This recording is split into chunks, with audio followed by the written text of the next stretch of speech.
Alright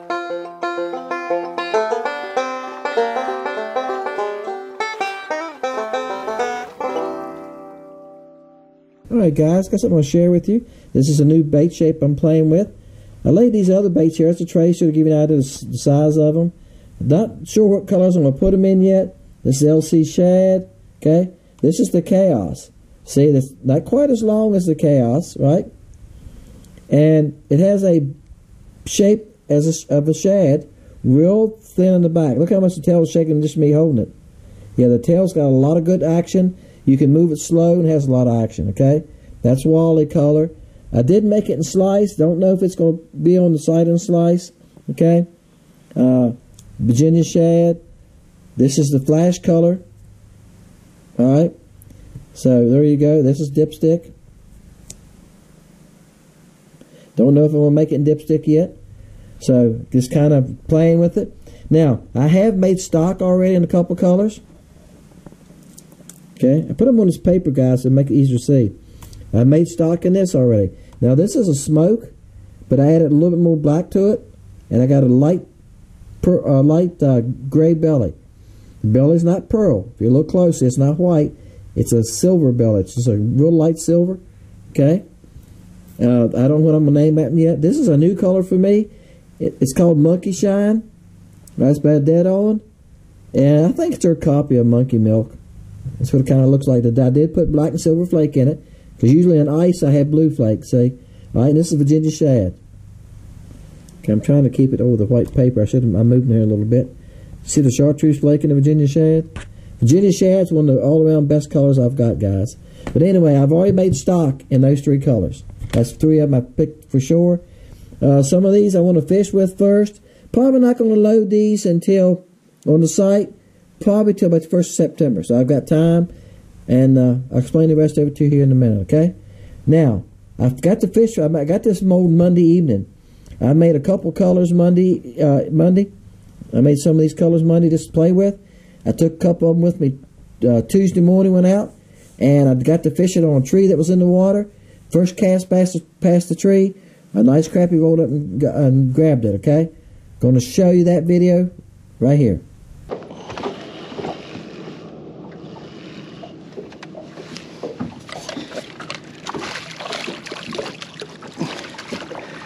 Bam! Y'all not. I gotta put a bigger hook in this bait. I done lost too many fish. Too many fish come off the net today. Alright, I'm gonna show you stop it. I'm gonna show you the bait too, guys. Hold on. Hold on. Try to get it before it gets tangled up. Bam! There you go. What do you think? That's a nice crappie too, guys. It's about 11 1/2, 11 3/4. I'm gonna throw him back. This is called a prey bait. It's got a little swimming tail. It's real thin back on the back, so you know what it does. It wiggles real tight. And guys, the bait's 2 1/4, but you know, I cut some of it off. I cut the nose off. It's got a place for eyes. You can put eyes on it. I just cut those off and slid it up on there. So really, I've said this before, so y'all never commented back. You got this little tail that dances, minus that. That's how big your bait is. Because that little tail is dancing, swinging, dumping. They're not paying attention to that. That's the propulsion where they're pushing themselves as a minnow or crappie or bass through the water. So you know there's some movement behind them. I think think about that. Do they really pay attention to that? Y'all let me know what you think. I don't think they do. I think it's like a grub. You take a 2-inch grub, when that thing's swimming, that tail stretches out, it's on probably 3 inches. But they don't pay attention to it, do it? I don't think they pay attention to the part that's moving, is what I'm saying. Let me know what you think. Alright, folks. Hope y'all enjoyed that. Y'all give me some feedback, what you think about this bait. It's a little different, okay? It's probably wider through here than a lot of baits, but it has such a good bait shape, doesn't it? It has a good shad shape, doesn't it? Now these eyes probably are a little big. I ordered some eyes. These eyes are quarters. I ordered some 5/32, so they'll be a little smaller, and I think that'll help the look of it some too. So if some of you are going like, well, Dennis, it's got a big head. Well, I think it's the eyes make it look like it's got a big head, okay? That's the only eyes I had. These are the eyes that I used on those jigs. And I made it in the, let me get the, I think it helps it, the paper helps it, doesn't it? Yeah, y'all can see it. But this is the slice color. See, it looks yellow on here. I'm looking through the back of the camera. It's a yellow-orange. It's actually orangey looking. Looks orangey looking there. But anyway, I haven't fished it yet. So we'll see. We'll go from there. I made a note of what I wanted to cover with y'all real fast, and I couldn't find my note. I had to stop and go get it. There's going to be a couple things with this bait. I think this is going to be a great bait. The tail moves like you won't believe. I mean, it moves really easy. Okay? It's got a real fast wiggle. So if you're long poling, if you've got a 10, 12, 14, 16-foot rod, when you drop that bait and it swings down past the fish, right, with the weight, she's going to be going to town. And if you're trying to hold it in front of the fish and the fish comes up to it, when you lift up on it, that little tail's going to swim as it comes away from the fish. So it's going to be great for a single pole too, because the tail moves so easy. Also, it's got, like I say, it's got the shape of a shad, doesn't it? All right? And I think once I get the right size eyes on it, that'll help the looks of it too. That's the only eyes I had, so I stuck those on it because I want to see what this could look like. But they're actually just a little big. So there you go. Now, guys, I don't know how I'm going to sell these yet. Probably. Now, I've been doing some math. And look, I'm going to be right up front with y'all. Y'all guys that watch this, the guys that's been with me all the time. The mold was $220, and it makes 8 at a time. So, yes, I've been in the shop day making them 8 at a time. Reload, clean the gun. Y'all watch me make baits. Clean the block. Get it heated back up, shoot again. So that means it's a very slow process. I couldn't buy 2 or 3 molds. I would never make my money back. Okay, at $220, I'm gonna have to sell a lot of baits, right? To ever get that back. Eyes are 10 cents a piece. Okay, 10 cents a piece. And then I glue them over super glue. I'm just telling you how it works now. And then I clear dip this. Now you probably can't see that looking at it like it is there now. You can't see it. In person, I can see it. The clear dip stopped right here on this one. What I do is I take some clear plastic, no coloring in it. After I glue the eyes on it, I stick it down in the clear plastic up to about right here. I can see where I stopped on it. And I pull it back out and I let it dry. All right? Why do I do that? It helps the eyes stay on there. Are the eyes going to stay on there forever? No. I can tell you that. Now, the one I was fishing in this video you seen didn't have eyes on it. Here's what I done. I took a pair of scissors and I cut it off about middle of the eye, okay? And I put it on my jig. So if you want to make it a little shorter, you can do that because your jig head will make it longer again, right? It'll take the place. If you got jigs with eyes on them, you can do that. So I'm going to sell them with eyes on them, okay? And I thought about selling them both ways. I thought about selling them with eyes and without. And again, y'all comment to me. Y'all comment. Would you rather not have the eyes? Would you want me to sell them both ways? I can sell them a little cheaper without the eyes. That's time consuming. Glue the eyes on. I got clear dip them. And they'll fit into the clear plastic containers that I use for the other swim baits. I done tried that, okay? They'll fit in those containers. Those containers are 20 cents a piece. So, yeah, y'all already doing the math. I got 40 cents in the eyes of the container. That's right. So, you look at swim baits, if you buy bass swim baits, and they're in a clamshell. Each bait lays in its own little pocket. And they're $8 and $9 for a pack of 5 and 6. That's why they cost so much. Is that and the molds cost so much for these guys. But these companies, they got molds where they're making a bunch at a time. Those videos are on YouTube. But that's just the way it is. But this can put you in something else to fish that's different. All right? So, I'm probably going to do 5 packs of 5. 5 in a pack. I'm not sure of the price yet. Let me get some bag next so forth. We'll go from there. Actually, I just doing the math, thinking about it. It's probably going to start off with about 6 colors, okay? Like right now, I got the 2 solid colors, and I have that shad looking color. And it looks really good. And then I'll go with something probably dipstick would be a great one. Either dipstick, and I might add slice. I want to fish with them first. I want to catch fish with them first and go from there, okay? So y'all let me know what you think might be a few colors that I make that you might be interested in. Not guaranteeing you if you mention a color, your bait's going to be in that color. I'm not promising nobody nothing like that. I'm just trying to get an idea of what y'all might be interested in and what I'm making, because I've got 3 more colors to add. If I'm going to do 6 or 8 colors, I got at least 3 more colors to add, okay? All right. So, hey, let's see. Like I say, I think this is going to be a great bait. And for casting, too, you can cast it working over brush piles, working over logs. And here's a thought, too. Think about this. In January, February, March, even into April a little bit, we're fishing open water fish. Y'all do that a lot at Grenada. You're fishing open water. What are these fish in open water? What are they eating? They're eating shad, right? Bam. That's going to be a great open water bait, isn't it? You know? So, and I always tell you this, bass like it. I went down one bank when I was making this video. I went down a little stretch of the bank, just casting to we have that willow grass on the bank. Just casting to that, letting it sink about 3 foot on the back. I caught 3 bass real fast. Yeah. It didn't take long to catch a few bass with it. Let's get a number here. 252. That crappie, that was the first cast with it at these crappie, and we'll pass it wasn't many, about 10 or 12 crappie in a little tree, and when I rolled across the top of that tree, that crappie rolled up and nailed it. I mean, he had to have it.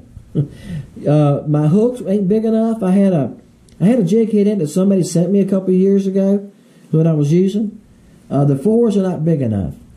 So I got to look around, find some jig heads that can fit it a little bit better. But the 4s are a little too small. It might be a jig head for a size 1 or, well, probably size 2 maybe. But you might need a little bigger hook on that. Again, if you cut some of the nose off and you're not using the eye, and you cut the nose off maybe to here, you probably get by with a 4. But being that the body's thicker here too, you need a little bit bigger bait, bigger hook, to get more hook through the big old wider body. All right, let's go see who won. Look here. The first thumbnail right here. Fish and Lake Country, the killer color for crappie. Guys, they don't load some of my own videos on my feed very often. I see it once in a while. So I don't know. They made a mistake there or something probably. I don't know. All right, can y'all see? Sliced tadpole color. It's just like this tadpole. I shot it in a couple different baits. I shot it in the LC shad too, guys. I've caught nothing on it yet. Now I'm going to say this. Our fishing right here now is very tough. Some of the locals I've talked to are saying the same thing. It's all the heat we had. Now we're getting it's rained all week, every day. The lake's getting a little dirty, and that's going to help me. I think it's going to help the fishing. The water got so clear and it got so hot. But August, we're almost in August. This time of year, we used to call it dog days, right?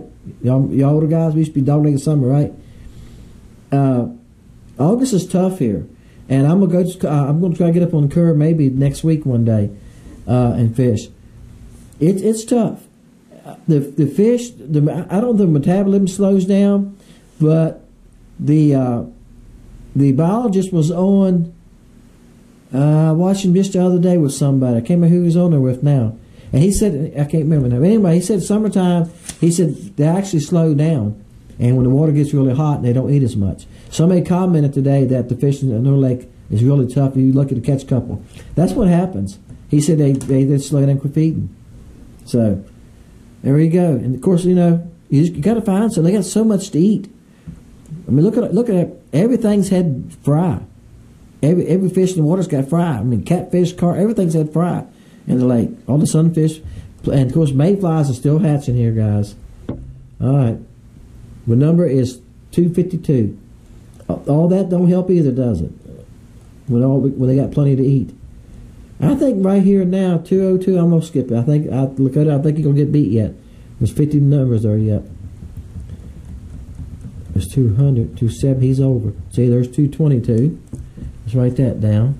That's Rodney, right?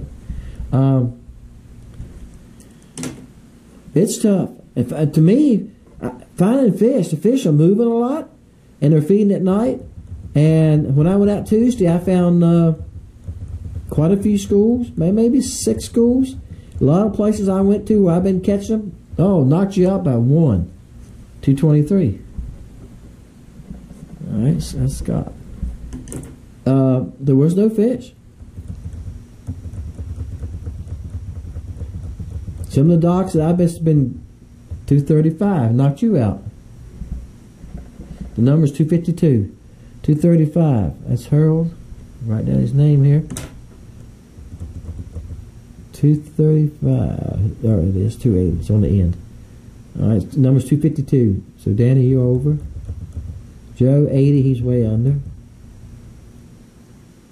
Somebody already had 80. He went 81. Okay. Good enough. I remember that now. David didn't leave a number. 383. 240. Wow, this is musical chairs tonight, isn't it? The number's 252. He knocked out Harold. 240. This is fun. All right. Is he going to hold on to it at 240? 12 numbers, you have to knock him out. 277's over. Number's 252. Oh, he held on to it. That was the end of it. Well, there's your winner right there.